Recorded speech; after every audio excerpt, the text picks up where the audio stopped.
3 invités avec nous chaque soir pour décrypter les mouvements de la planète marché. Léa Dunant-Châtelet est avec nous, directrice de l'investissement responsable chez DNCA. Bonsoir Léa. Bonsoir Grégoire. Merci d'être là. À vos côtés, Igor Demac, directeur associé chez Vital Épargne. Bonsoir Igor. Bonsoir Grégoire. Ravi de vous retrouver. Ravi de retrouver également Hervé Gouletker à nos côtés ce soir. Bonsoir Hervé. Bonsoir Grégoire. Vous êtes senior economic advisor d'Accuracy. On est à la veille d'une décision de la Réserve fédérale américaine, ou en tout cas d'une communication de la Fed. C'est donc la une un peu obligée, j'allais dire, ce soir pour l'émission, Hervé. 3,8% de taux de chômage mesuré au mois d'août aux États-Unis. J'ai vu que l'inflation cœur sur les 3 derniers mois, si on annualise le rythme des 3 derniers mois de l'inflation cœur, on est à 2,4%.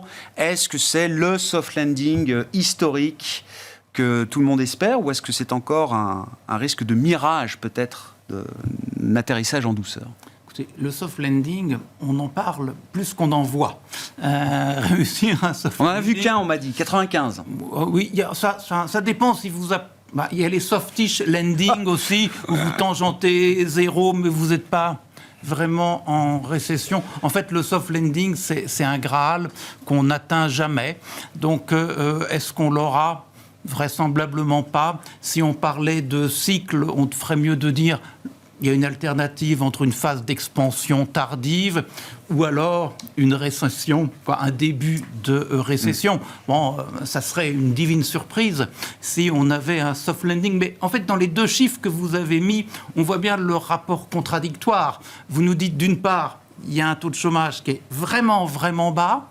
Et de l'autre, vous nous dites, je tords en tripatouillant l'inflation, on arrive à 2,4. On est presque sur la cible de la Banque centrale. Dans les deux cas, les chiffres sont vrais, le calcul est exact, mais on voit bien que si on part du 3,8% de taux de chômage, bon, ça indique tout de même un certain pouvoir de marché des employés. Ça implique une dynamique des salaires plus forte. La dynamique des salaires, avant tous les malheurs qu'on a connus depuis la Covid, c'était aller autour de 2,5. Aujourd'hui, on est plutôt entre 4 et 5, même si ça ralentit. Ça ralentit un peu. Mais en fait, à côté de ça, il y a des gains de productivité aux États-Unis qui se sont évaporés. Alors, ils se sont évaporés partout, mais aussi aux États-Unis, ce qui fait que lorsque vous raisonnez en termes de coût salarial par unité produite, l'évolution des salaires moins l'évolution de la productivité, vous êtes aussi entre 4 et 5, quoi. Et en fait, quand vous regardez les choses, un peu structurellement, le socle de la formation des prix, c'est quand même l'évolution de ces foutus coûts salariaux par unité produite. Et donc, dire qu'on est à 2 sur les prix avec des coûts salariaux unitaires à 4, ponctuellement, ça peut être un équilibre tenable, voilà, soutenable. C'est sans doute instable. Et donc c'est un soft landing transitoire. Donc il faudrait que, en fait, le marché de l'emploi connaisse une très forte dégradation avec une implication nette sur les salaires pour qu'on soit rassuré sur les prix. Pour le moment, on n'en est pas là. On peut simplement dire que la situation est un peu plus confortable aux États-Unis qu'en Europe, parce qu'en Europe, les salaires par unité produite croissent plus vite et les prix aussi. Mais aux États-Unis, non, c'est pas très confortable. Donc vous dites, c'est intéressant, vous dites, en Europe, vous êtes plutôt convaincu que la BCE a peut-être délivré sa dernière hausse de taux. Aux États-Unis, c'est... Non, je pense qu'en Europe... D'accord. Si on regarde simplement la formation des coûts et des prix, on est encore de l'inflation dans le la fin aux États-Unis qu'on ne l'est en Europe. Si on considère que c'est le seul indicateur à regarder, après, il y a d'autres indicateurs, la stabilité financière, le tempo de la croissance, etc., etc. Donc, en fait, il faut prendre tout ça en compte. Mais si on dit scrognonieux, c'est l'inflation que l'on regarde, c'est inconfortable partout, mais encore plus inconfortable chez les Européens. Bon, on va vivre avec cette idée d'un plateau, quel que soit le niveau des taux terminaux, BCE, Fed, on y est quasiment, j'imagine, Igor. Et donc l'idée de ce plateau, de ce maintien dans le temps, de ces taux à des niveaux élevés, en tout cas par rapport à ce qu'on a connu dans le cycle et les cycles précédents. Est-ce qu'on a vu le gros des dommages sur les marchés financiers ? Est-ce que les impacts les plus importants sont encore à venir ? Il n'y en a pas eu beaucoup. en fait, de dommages. Parce que la hausse des taux, finalement, on voit que dans la croissance, ça a été plutôt bien absorbé. On a vu que les ménages, en général, avaient beaucoup d'épargne post-Covid. Les ménages en ont consommé une partie. Mais je pense que c'est la permanence d'un coût de l'argent très élevé qu'il est difficile de gérer. Et on voit très bien sur le budget des États. C'est-à-dire qu'au démarrage, passer de 2 à 5, ça n'a aucun impact parce que la partie de refinancement est très faible. Mais si on refinance tous les ans 8, 10, 12, 15% de la dette publique, la charge d'intérêt, et c'est exactement ce qui se passe aujourd'hui en Europe quand on voit l'immobilier, etc., c'est la permanence du coût de l'argent très élevé qui bloque les transactions et puis qui fait que ceux qui sont...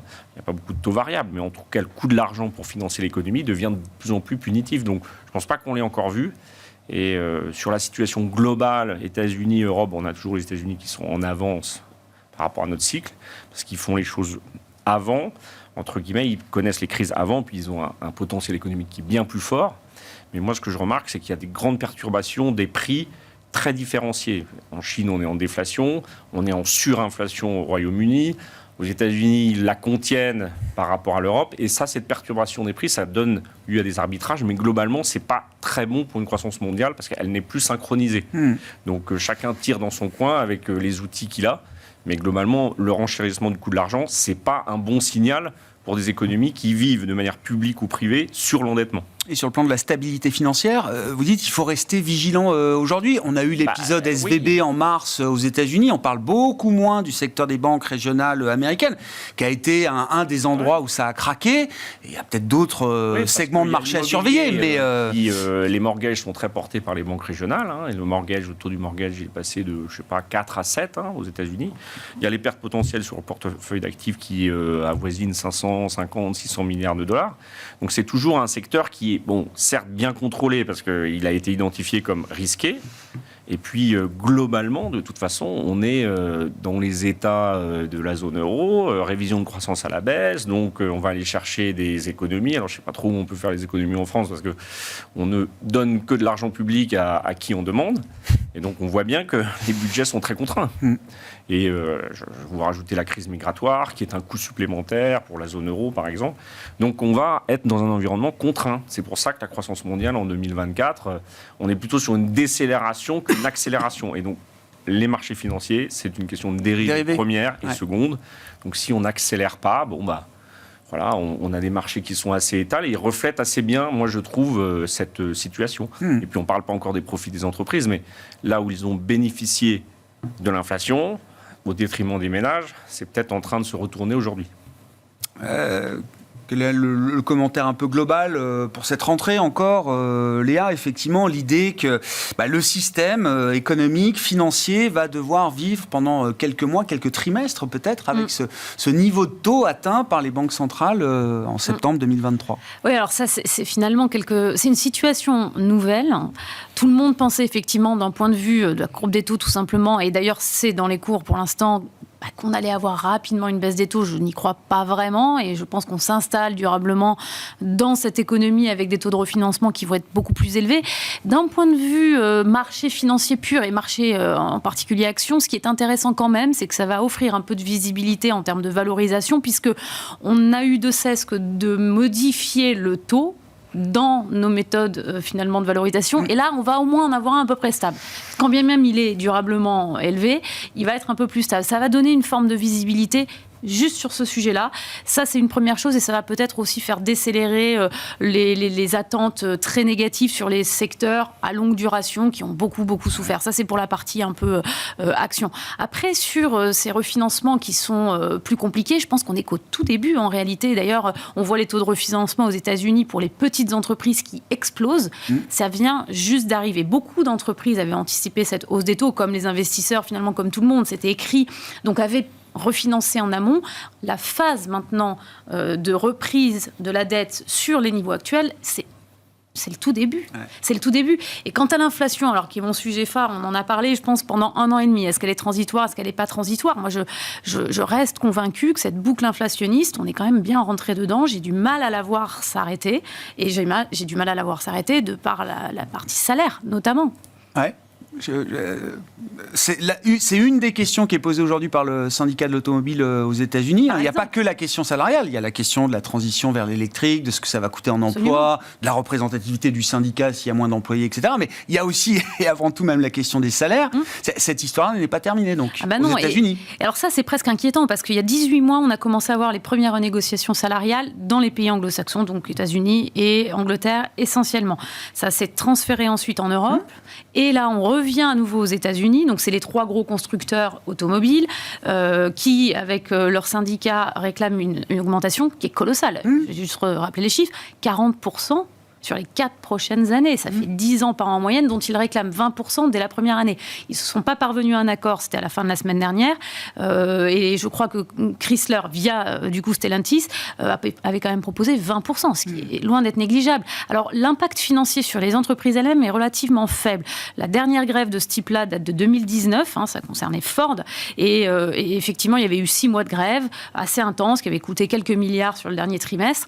Là, l'impact, il est de quelques pourcents pour des usines à l'arrêt et de quelques pourcents pour la masse salariale si on arrivait à ce niveau d'augmentation.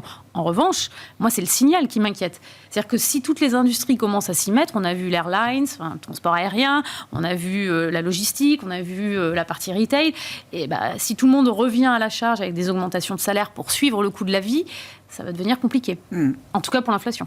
C'est un mouvement, alors évidemment, qui est très commenté aux États-Unis, qui est évidemment très politisé aussi, à un an de l'élection présidentielle, Hervé, mais c'est le genre d'événement, on verra combien de temps ça dure, mais pour l'instant, on reste quand même sur des positions dures. C'est le genre d'événement qui va marquer un peu les esprits, qui peut marquer les esprits des salariés dans d'autres secteurs. Ça peut relancer la volonté de voir les salaires progresser aux États-Unis. Moi, j'ai l'impression qu'il y a 2 messages à tirer de la situation actuelle, sans savoir comment elle évoluera. Le premier, le message est politique. La campagne électorale a commencé. La cote de popularité de Joe Biden, c'est 40%. Curieusement, c'est le même niveau au même moment du premier mandat pour Trump et pour Obama. Trump a perdu, Obama a gagné. Moi, j'ai l'impression que dans les cartes du jeu de Biden, il y a quand même la situation économique. On sait qu'il n'y a pas beaucoup de croissance, on sait que c'est ric-rac. Donc, en fait, Biden ne veut pas d'à-coup. Alors, un à-coup qui serait positif, peut-être, oui, mais un à-coup qui est négatif, ça ne... Il préfère quelque chose de médiocre et un peu mou, mais plutôt linéaire. Et donc là, cette histoire de grève, c'est le secteur de l'automobile. Même si économiquement, Léa le dit, le poids de la masse salariale dans le secteur automobile n'est pas si grand, mais dans l'imaginaire collectif américain, c'est quand même un secteur qui résonne. Et donc là, il y a quelque chose. Et donc, je pense que Biden va quand même essayer de calmer les choses, de faire qu'on aille à l'accord. Et c'est le deuxième point. Ce que ça montre, c'est qu'on a une poursuite d'un rapport de force entre tenants du capital, tenants du travail, d'un rapport de force. Tu m'as eu pendant de très longues années, de trop longues années, je peux t'avoir aujourd'hui, toi, la partie adverse, je ne te rate pas. Et ce que dit notre leader de Chrysler, de Stellantis, c'est bien cela. Vous avez joué du rapport de force, jouons-le. Vous n'avez pas eu de pitié, nous n'aurons pas de pitié non plus. Force est de constater que dans l'automobile aux États-Unis, les salaires réels n'ont pas du tout suivi la trajectoire des salaires réels du reste de l'économie et des autres secteurs aux États-Unis sur les 10, 15, 20, 30 ans passés. La société américaine a quand même des failles. Ça, c'est une grosse faille. En fait, du côté européen, on n'en est pas là parce qu'on a quand même notre assurance sociale qui fait que même si le dialogue social n'est pas très bon, on n'est pas dans la situation américaine. Donc, à ce double titre, oui. Ce qui se passe là-bas est important. Et le second est sans doute plus important que le premier. Comment on recrée du lien ? Il suffit de voir le succès. Pour le moment de Donald Trump, on se dit recréer du lien. Mais là où vous avez raison, c'est qu'il y a une philosophie derrière ce qui est en train de se passer aux États-Unis, c'est le Fordisme qui revient. Les salariés, les syndicats ont utilisé cette phrase très intéressante en disant « on produit ce qu'on ne peut plus s'acheter ». Et là, ils sont allés chercher dans l'histoire des faits qui sont très marquants. Donc, c'est très politique, effectivement.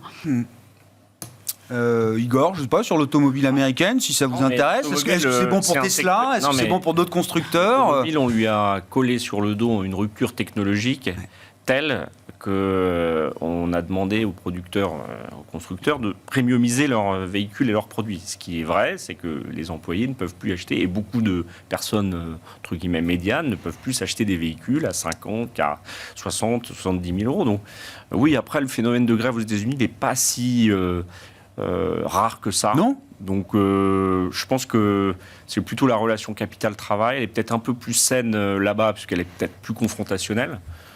Moi, ce n'est pas une source d'inquiétude particulière. C'est des négociations salariales, il y en a à peu près partout. Et en général, les Américains savent faire le deal quand il faut. Sur le plan de la politique, les présidents américains ont certes une influence. On verra Joe Biden avec son programme IRA a quand même beaucoup créé d'emplois, etc. Mais on sait que ce sont les lobbies économiques, et notamment le lobby militaire, qui aujourd'hui a beaucoup profité de la situation qui se passe en Ukraine. Et donc, il y a pas, moi, je ne vois pas un gros risque sur l'économie américaine parce que c'est assez bien géré.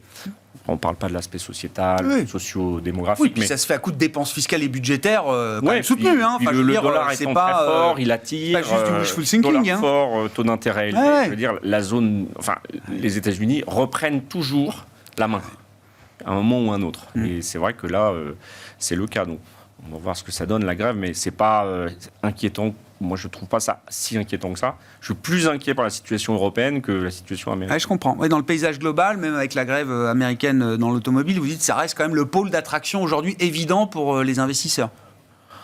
Oui, mais... malheureusement, j'allais dire, c'est à chaque fois pareil. Chaque crise, nous, il n'y a qu'à voir la trajectoire du PIB de la zone euro et du PIB de la zone US, la zone dollar, enfin les États-Unis. Oui. On prend à chaque fois du retard. Eux, non. Et en plus, ils ont une avancée technologique bien supérieure à la nôtre. La Chine, il y a l'idée que l'espoir peut être une stratégie court-termiste sur l'idée que les actions chinoises peuvent rebondir. Ah non, mais là, c'est d'accord. Non, mais moi, j'ai toujours dit, l'occidental qui n'est jamais allé en Chine, qui ne parle pas mandarin, il ne peut pas faire de commentaires éclairés sur la Chine. C'est pas possible. Mais sur la valorisation des actions chinoises, on a le droit d'en parler. C'est très bien, mais l'économie, ça passe après la démographie et la politique. Et là, aujourd'hui, la Chine, c'est d'abord la politique et la démographie. Moi, je citais l'exemple des pays asiatiques, les tigres, dont on disait qu'ils allaient avoir des croissants dans les années 80-90. C'était Thaïlande, ces pays-là, c'est ça. Vietnam, il y a eu avant Corée du Sud, Japon, et en fait, ça s'est normalisé, notamment le Japon, à cause de la démographie. C'est très difficile de maintenir une croissance à 10%, surtout quand c'est fait à coup de subventions de secteur public, ce dont on discutait. Ce qu'il faut, c'est développer la sphère privée. Dès lors qu'on contraint la sphère privée, et là, c'est ce qui a été le cas politiquement, on atrophie son économie, donc on atrophie la libre entreprise, et donc les points de croissance s'évaporent. Après, oui, ça vaut pas cher, mais ça peut valoir pas cher pendant très longtemps aussi. On fait pas tout. Enfin, la Chine, sujet clos, puisque, visiblement, il n'y a pas d'espoir particulier à avoir. Si vous êtes d'accord sur ce point. Non, je voulais qu'on dise, ça peut être en lien avec la Chine, j'en sais rien, mais pétrole, matière première, là, ça repart fort depuis quelques mois. On pensait que c'était que le pétrole, puis il y a quand même d'autres métaux qui commencent à remonter un petit peu depuis quelques semaines. Hervé.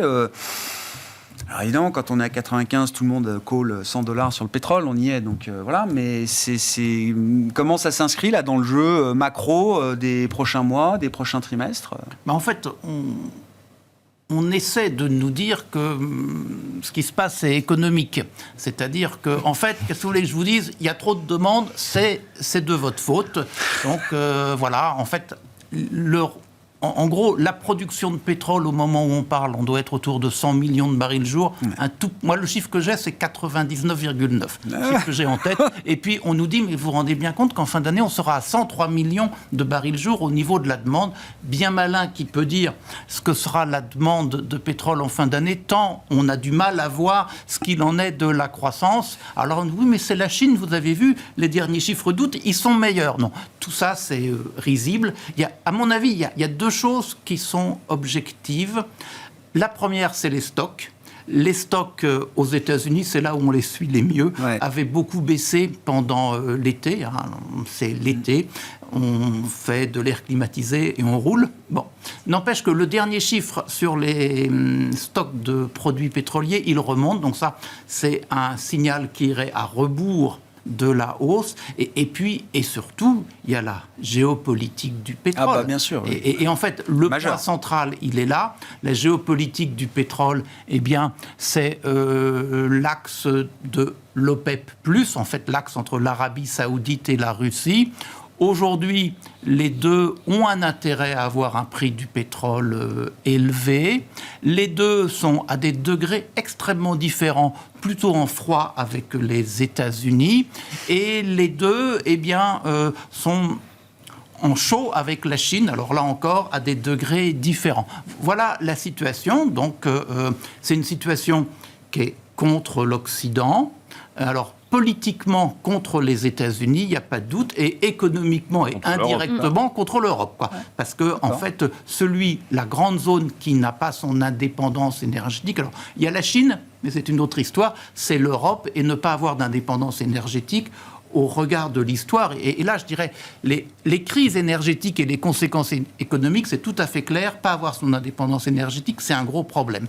Je reviens au sujet. Sur la géopolitique du pétrole, on voit bien que les Américains essaient de se rapprocher, de se rabibocher avec les Saoudiens. Le vecteur qu'ils utilisent, c'est réussir à créer un accord entre Israël et les Saoudiens. Au titre de cet accord, les Américains diraient « je l'ai fait, ça sécurise les deux pays, en contrepartie, vous êtes gentils ». Et les messages envoyés par les Saoudiens, le ministre du pétrole saoudien hier soir a envoyé un début de message dans ce sens-là. Donc au moins il y a... les Américains disent « il faudrait qu'il se passe des choses », les Saoudiens disent « je comprends que vous disiez cela ». On ne va pas plus loin, mais en fait, si on veut que ça se calme sur le prix du pétrole, sauf à avoir un accident sur la croissance mondiale, possible, mais pour le moment, personne ne retient cette hypothèse.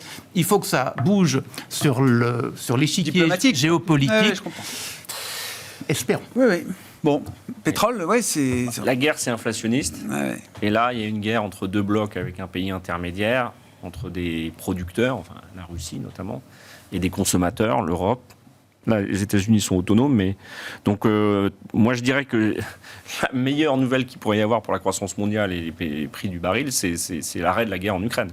Là, c'est clair que l'impact immédiat, c'est que les chaînes d'approvisionnement, la pression, ça c'est pas pour demain a priori, mais c'est un chapeau sur la croissance et puis c'est une pression sur pas que la matière première pétrolière, aussi les softs, tout ce qui est blé, on voit bien avec les perturbations sur l'approvisionnement en mer Noire. Donc la guerre, c'est inflationniste et ça peut faire marcher les usines militaires de ceux qui ont des productions militaires, mais à terme, on l'a vu économiquement, ça finit toujours un peu par des catastrophes. Ça, c'est une inquiétude quand même, parce que derrière ce pays qui est un petit pays, entre guillemets, il y a deux blocs, comme ce qui a été dit, il y a deux blocs qui se constituent et on voit bien que dans tous les sujets, c'est géopolitique. Le pétrole, c'est géopolitique. Oui, c'est ça, oui. Et nous, ça ne sert plus à rien d'être nous, on ne va pas financier, pouvoir faire baisser l'inflation. Non, mais on ne va pas pouvoir faire baisser l'inflation si le pétrole est à $100. C'est pas possible. Ouais.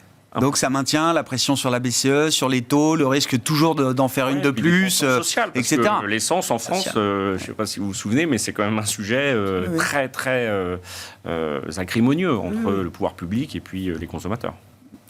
Parlons de l'Inflation Reduction Act. Qui célèbre ses 1 an. Alors, mais non, mais c'était passé à l'automne. Ouais, alors c'était passé au Congrès à l'été 2022 et c'est rentré en application. Ça a été validé, tamponné, signé en fin d'année dernière. On a fait un peu le premier bilan des résultats. C'est déjà spectaculaire. Oui.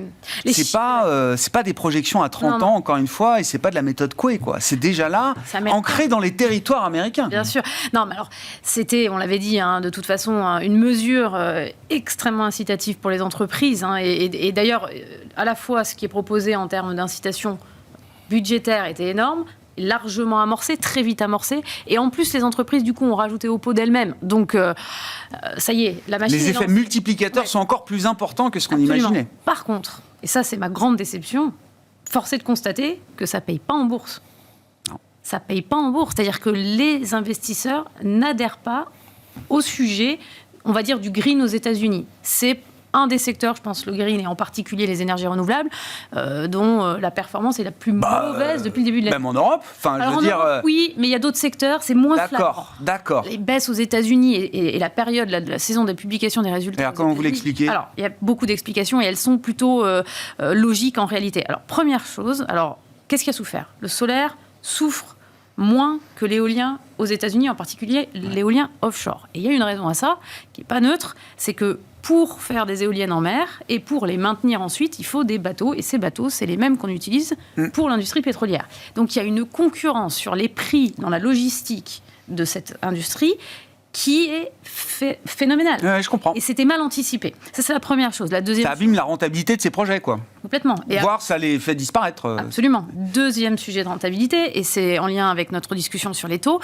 c'est des industries, quand on construit un parc éolien ou un parc de solaire, où il va falloir délivrer un TRI, un rendement, et ce rendement, il est quand même très dépendant de votre taux de financement. Et là, ça commence à pêcher, c'est-à-dire qu'on arrivait à avoir des taux très intéressants avant la hausse des taux d'intérêt, autour de 10-11% pour les meilleurs. Ça va devenir compliqué, tout le monde l'a bien vu, puis les financements deviennent compliqués. Donc ça pèse énormément. Enfin, il y a des subventions quand même qui viennent amortir aussi le coût du capital que le marché propose. C'est jamais sain, les subventions. C'est ça le problème. C'est-à-dire qu'en fait, les subventions, déjà, ça veut dire qu'il faut avoir une visibilité sur la réglementation qui ne fait que changer. Regardez ce qui s'est passé en France. Ça y est, on va moduler le bonus-malus pour revenir sur le sujet des voitures électriques en fonction de là où est produite la voiture. Grande idée qu'ont eu les Américains bien avant nous, évidemment, mais on voit bien que ça bouge tout le temps. Quand même, dernier sujet, c'est la chaîne d'approvisionnement.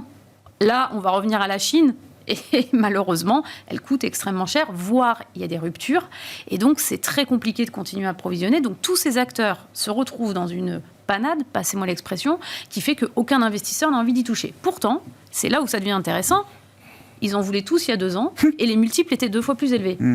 Est-ce que c'est pas le bon moment de s'y intéresser ? Si on croit à la tendance, si on croit à l'IRA, les États-Unis sont rentrés dans cette danse, on va dire, du green, donc à travers l'efficacité énergétique des bâtiments principalement, la mobilité verte et les véhicules électriques, et puis effectivement les énergies renouvelables. Si on y croit, et je pense qu'on peut y croire quand les États-Unis y vont, C'est marrant parce que le marché boursier, notamment, a pas de mal à croire à l'IA générative et tout ce que ça va révolutionner dans nos existences d'ici 3 mois.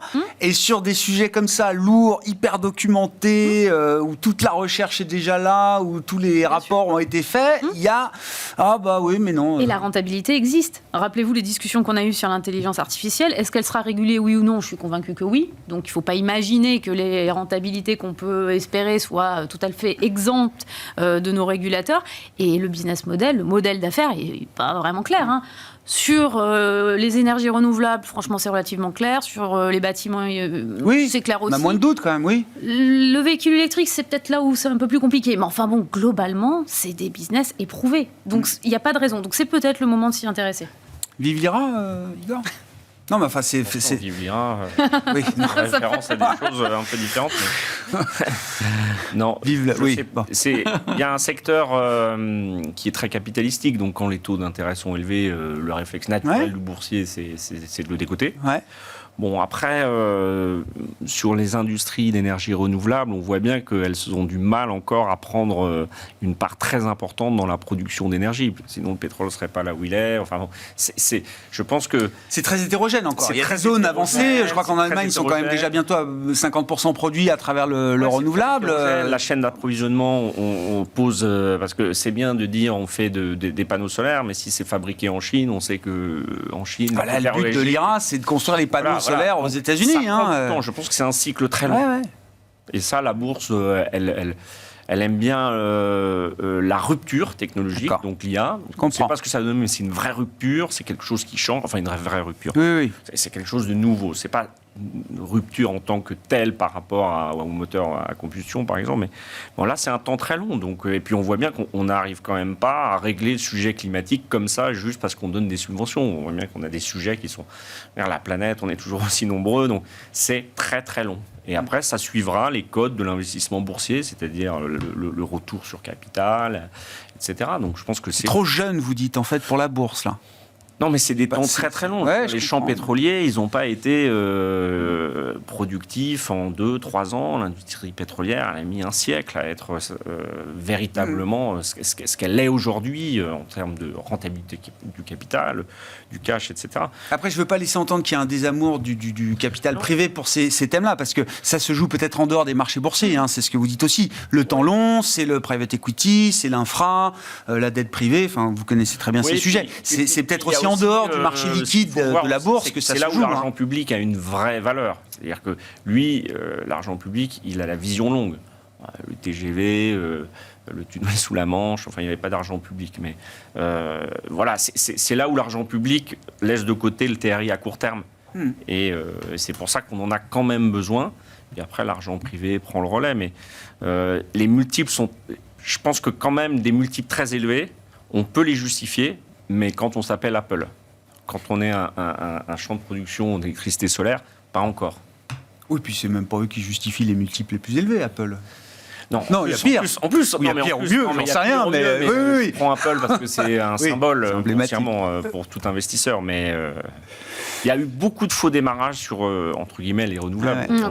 Oui, puis petite parenthèse, mais alors c'est en Europe, mais Siemens Energy au mois de juin, Ørsted au mois d'août, c'est quand même coup sur coup 2 gros gadins boursiers. Alors sur des problèmes peut-être distincts, mais quand même autour de l'éolien offshore, des questions de maintenance, des questions de... Vous voyez, l'éolien offshore, etc. C'est devenu un contre-argument écologique. C'est-à-dire que maintenant, les champs éoliens offshore sont aujourd'hui critiqués par les associations de défense des littoraux. Donc, c'est pas clair, c'est pas tranché. C'est pas simple. Heureusement que c'est pas simple, mais le sujet est long, je pense. Hervé, sur l'IRA américain, l'Inflation Reduction Act, les résultats déjà tangibles. Alors l'autre point qu'on soulevait, ce qui est fabuleux, c'est que c'est un plan démocrate, mais que les 2/3 des emplois, les 3/4 des investissements de l'IRA sont faits dans des États républicains aujourd'hui. Donc là, je trouve que politiquement, il y a quand même quelque chose d'indestructible. Enfin, on sait que vous parliez de la remise en cause des subventions, etc. Bon, là... Tout le monde est coincé. Et puis, je voulais dire un mot, je ne sais pas si ça a un lien avec l'Iran, mais quand même, le Mexique, c'est premier partenaire commercial des États-Unis devant la Chine. Et ça montre aussi la recomposition de quelque chose dans le commerce mondial et dans les intérêts des grandes zones et des grands blocs. Hein. Enfin, juste 2 mots sur le deuxième point, l'évolution du commerce extérieur américain. Oui, c'est étonnant de voir comment les importations américaines en provenance de Chine ont baissé très rapidement.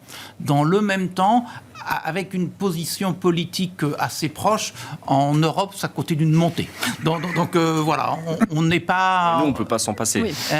Probablement un peu plus. La réactivité... Oui, enfin...